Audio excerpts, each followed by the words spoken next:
Today, August 19th in history. 1991 race riots break out in the Crown Heights area of New York City. The violent race riots broke out between African American and Orthodox Jewish residents of Crown Heights after two children were accidentally run down by the motorcade of Menachem Mendel Schneerson, a leader of the Orthodox Jews. This resulted in a 3-day-long riot that ended in the death of 2 men and several injuries. 1978 A fire at the Rex Cinema in Abadan, Iran, kills over 400 people. The incident, which is considered to be a run-up to the Iranian Revolution, occurred during the screening of The Deers, a film by Iranian director Masoud Kimiai. It is thought that 4 extremists locked the gates of the theater and set it on fire. Many people at the time believed that the fire was started by SAVAK, the Iranian intelligence agency. 1964 World's first geostationary satellite is launched.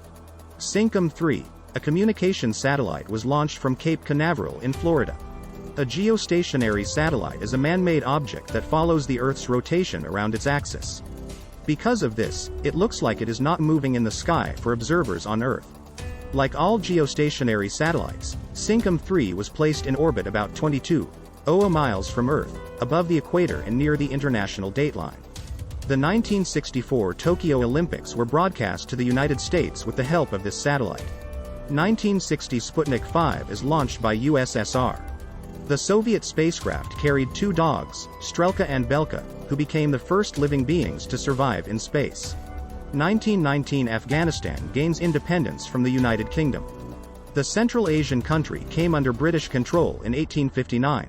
The country was considered to be a buffer for the British trade in opium and as a frontier to protect their interests in India.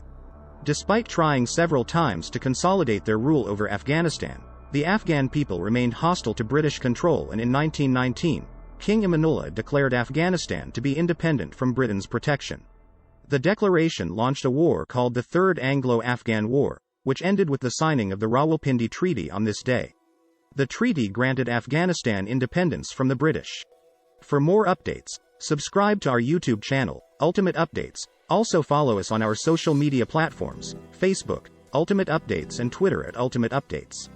For notes and books of history, visit www.yaaka.cc. See you in the next update highlights of today in history.